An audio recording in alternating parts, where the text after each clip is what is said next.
It was Christmas time, and Earl Paul had organised a tremendous feast at his impressive drinking hall in Orkney. Feasting, and especially drinking, were important parts of the culture of the Norse in Orkney. Located next to the drinking hall, or boo, was a circular church, the remains of which can be seen today.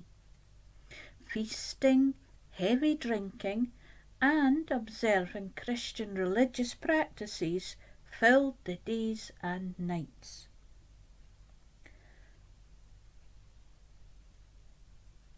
During the feasting and drinking sessions, Earl Paul sat Svein of Gairsay at his side.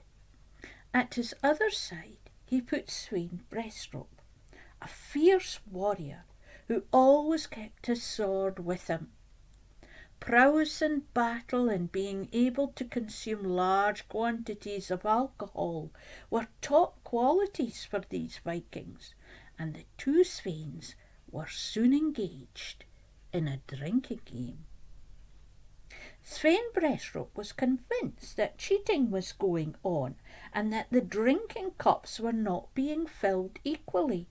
He was sure his cup was larger and being filled more often. Well, there may have been quite a bit of truth to that, as the man keeping the drink flowing was a high-ranking kinsman of Svein of Gairsay. More feasting and drinking with breaks in between to take part in religious observance went on over the Christmas Eve and into the next day. And by this time, Svein Breastrope had worked himself up into a great temper that the drinking game was not a fair one. Well, overhearing this, Svein of Gairsay was encouraged to get in the first blow. In Orkney there's not much light in December, and so it was that as he left the hall with his kinsman John, Svein Breastrope, who had been drinking now for several days, could not see clearly. Standing in the shadows was Svein Gairsay, who struck Svein Breastrope a mighty blow as he approached the outer door. Dazed, but not out, this formidable warrior struggled forward and with his sword lashed out at a figure he saw lurking in the half-light. Unfortunately, this was John, and the blow cleaved him in half from his head right down to his shoulders.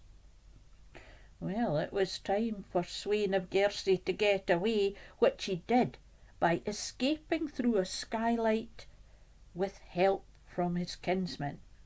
And from there he fled by boat to the small island of Damsey, then onwards to Egglesey to seek the help of Bishop William.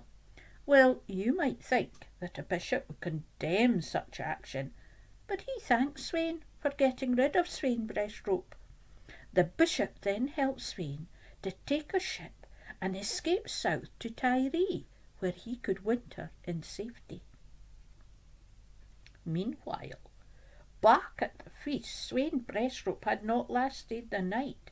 His death was investigated by Earl Paul, but as Svein of Gairsay was now missing from the hall, it was assumed that he was the killer. He was given a few days to reappear and face Earl Paul. Well, Svein, of course, was by that time enjoying a warm welcome in Tiree, and for his non-appearance before Earl Paul, Svein was outlawed. Well, that was just the start of the adventures of Svein of Gairsay, the last Orkney sea wolf.